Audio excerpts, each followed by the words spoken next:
हरि ओं महं शान्ताकारं भुजगशयनं पद्मनाभं त्रिशहं विश्वाधारणं गगनसदृशं मेघवर्णं शुभांगं लक्ष्मीकान्तं कमलनयनं योगविद्यानगम्भे वन्दे विष्णुवैब्रहणं सर्वलोकैकनाथं पापोऽहं पापकर्णाहं पापास्तं पापशम्भवें त्राय मां पार्वतीनाथे सर्वपापहरो भवः। कृष्णाय वासुदेवाय हरये परमात्मने प्रणतक्लेशनाशाय गोविंदाय नमो नमः। बोलो विष्णु भगवान की जय, पुरुषोत्तम मास की जय। पुण्यशील और सुशील बोले कि विभो गोलोक को चलिए, जहाँ जो है गायों का निवास है, भगवान श्री कृष्ण वहाँ पर विराजमान रहते हैं। आप जो है गोलोक को चलिए। आपने विशेष स्थान श्री पुरुषोत्तम मास की जो है उनकी शरण की प्राप्ति की है। और जो भगवान पुरुषोत्तम की कथा का श्रवण करता है, वह भी भगवान श्री कृष्ण के परम पद को पाता है। देर न करें। कद्रा बोले कि मुझे आपने अनेक कर्मों को, जो मुझे अपने अनेक कर्मों को अभी भोगना शेष है, वो किस कर्म से छुटकारा पाकर मैं गोलोक को प्राप्त हो जाऊंगा। जो कर्म है मेरे, वो तो मुझे भुगतने ही पड़ेंगे।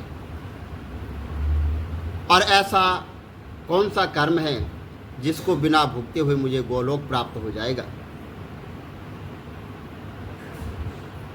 हे हरि के प्यारों, यह दिव्य सुंदर शरीर मुझे किस पुण्य के कारण से मिला है, वह आप मुझे बताइए। भगवान नारायण बोले कि इस प्रकार पूछने पर हरिदूत बोले कि हे प्रभु, क्या तुमको मालूम नहीं है कि पुरुषोत्तम मास में धर्म साधन पुरुषोत्तम है। कि पुरुषोत्तम मास में सिर्फ एक धर्म का ही साधन भगवान पुरुषोत्तम है। विष्णु भगवान को प्रिय होने के कारण ही और भगवान विष्णु के नाम से या प्रसिद्ध होने से, ये भगवान विष्णु को बहुत प्रिय होने के कारण ही इसे पुरुषोत्तम का नाम मिला है। उसी मास का तुम तप कर चुके हो, जो देवताओं को भी अलभ्या और मुख में रोग होने के कारण फलाज न खाकर तुम फेंक देते थे। जब तुम अस्वस्थ थे और अनेक प्रकार के रोगों से घिरे हुए थे, उनमें से एक प्रकार का रोग जो आपके स्वयं निराहार और मुख का रोग था। और जब आपको फल खाने को दिए जाते थे तो आप उसको खा नहीं पाते थे, फेंक देते थे। और स्वयं जो है निराहार यानी व्रत रहकर निराहार रहते थे और उन गिरे फलों को अन्य प्राणी खाकर जो है वहाँ पर वो तृप्त होते थे। दुख के कारण तुम जल भी नहीं पी पाते थे। ये सब जो है तो भगवान पुरुषोत्तम मास के, जो आपने ये जो अनजाने में तप किया है, तो जो ये व्रत किया है, तुमने इस वन में विचरण करते हुए धूप, सर्दी, बरसात आदि सब कुछ दुख सहे हैं, तथा अंत में पवित्र तीर्थ में गिरकर 5 दिन तक आप डुबकी जो है तो लगाते रहे। इस प्रकार रोग के कारण अनजाने में ये जो है तो पुरुषोत्तम मास का या स्नान माना गया या स्नान हो गया, और यह तुम्हारे तप का ही फल है। पुरुषोत्तम मास का जो स्नानादि श्रद्धापूर्वक करते हैं, उनके फल की कौन प्रशंसा कर सकता है। तुमने अपने स्वार्थ की सिद्धि जिस प्रकार की है, वैसी कौन कर सकता है। पुरुषोत्तम भगवान के प्रश्न करने का इसके समान और कोई साधन नहीं है। भगवान श्री नारायण बोले कि उन दूतों ने अपने पुण्यों की प्रशंसा सुनकर जो है वह प्रसन्न हुआ, तथा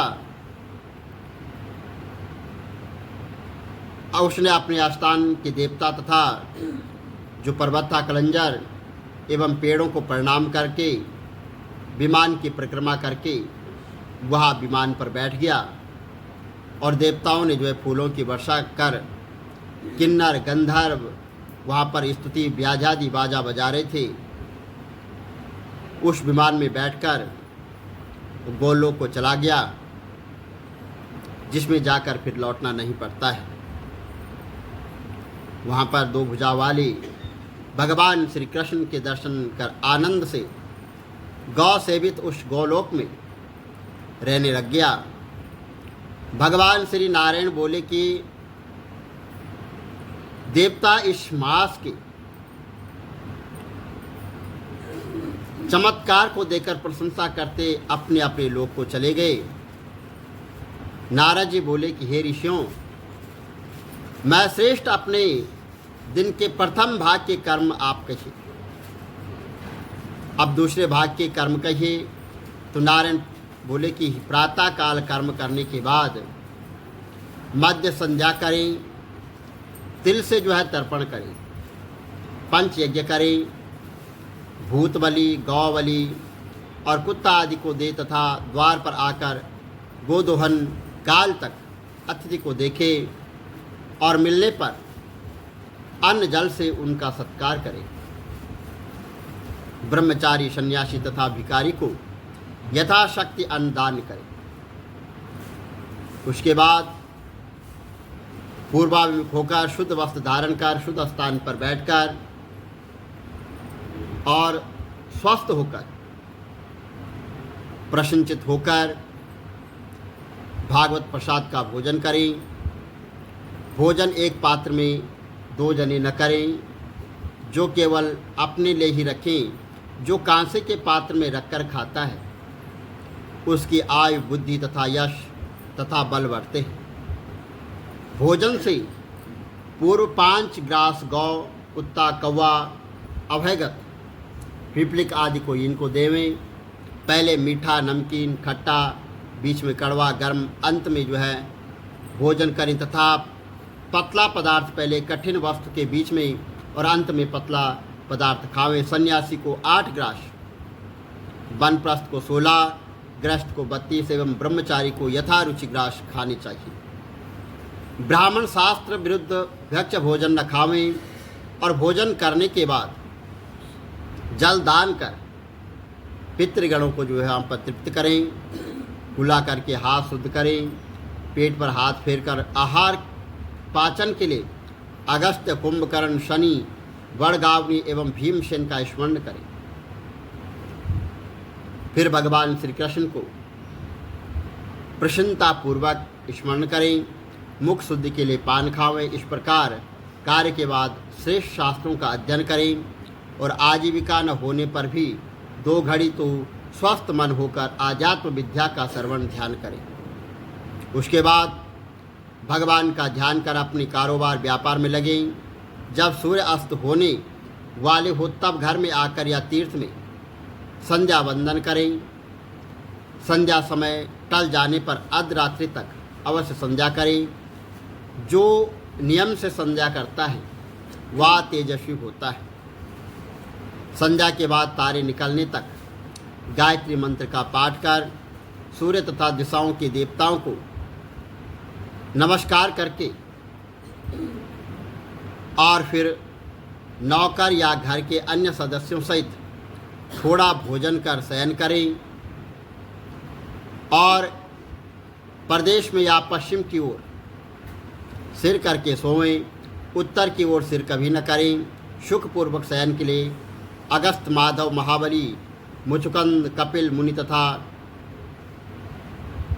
अगस्त्य मुनि का नाम स्मरण करें और सिरानी जल का कलश रखें। ऋतुकाल के समय शास्त्रीय रात्रि में भोजन द्विप्रहार करें, बाद में उठकर वेद अध्ययन करें। इस प्रकार नैतिक कर्तव्य करने वाला सुख को प्राप्त होता है। और भगवान श्री नारायण जी बोले कि यहाँ गृहस्थ आश्रम के बहुत से सुंदर कर्तव्य कर्म और वेद के समान हैं और संसार की भलाई के लिए ही मैंने यहाँ वचन कहे हैं। बोलो विष्णु भगवान की जय।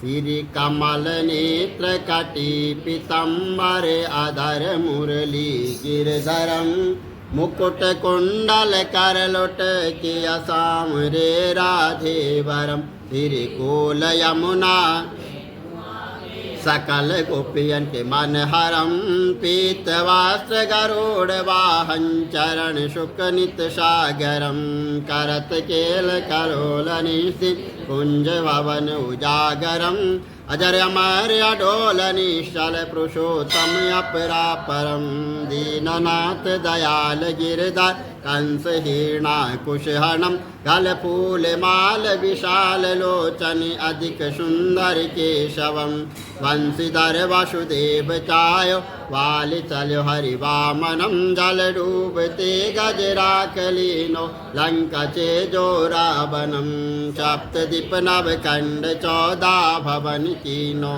एक पदम द्रौपदी के लाज राखी कहाँ लोपमा करम दीननाथ दयालु करुणमय करुणा ध्यात दास विलास निस्तिन्नाम जप नित नागरम प्रथम गुरु के चरण बंदो यश ज्ञान प्रकाशितम आदि विष्णु जुगादि ब्रह्मा सेवते शिव शंकरम श्री कृष्ण केशव कृष्ण यदुपति केशवम श्री राम रघुवर राम रघुवर राघवम श्री राम कृष्ण गोविंद माधव वासुदेव श्री वामनम मत्स्य कचवाराह नरसिंह पाई रघुपति पावनम मथुरा में केशव ब्राजे गोकुल बाल मुकंद जी श्री वृंदावन में मदन मोहन गोपीनाथ गोविंद जी धन्य मथुरा धन्य गोकुल जहाँ श्रीपति अवतरे धन्य यमुना नीर निर्मल ग्वाल बाल शकावरी नवनीत नागर कृत निरंतर सेवितर मन मोहितम आलादि तट करत्र क्रीड़ा बाल अद्भुत सुंदरम ग्वाल बाल सब शक विराज संग राधे भामनी बंशी वट तट निकट यमुना मूल किटेर सुहावनी भज राधे विष रघुवंश उत्तम परम राजकुमार जी सीता के पति भक्तन के गति जगत प्राण आधार जी जनक राजा पनक राके धनुष बाण चढ़ावहीं सती सीता नाम जाके श्री रामचंद्र प्रणामहि जन्म मथुरा केल गोकुल नंद के हृदय नंदनम बाल लीला पतित पावन देव की वसुदेवकम श्री कृष्ण कलिमल हरण जाके जो भजे हरि चरण को भक्ति अपनी देव माधव भव सागर के तरण को जगन्ना जगदीश स्वामी श्री बद्रीनाथ विशंबरम द्वारिका के नाथ श्रीपति केशवम प्रणावयम श्री कृष्ण अष्टपद पढ़त निस्तिन विष्णु लोक सगतम श्री गुरु रामानंद अवतार स्वामी कवि दत्त दास समाप्त।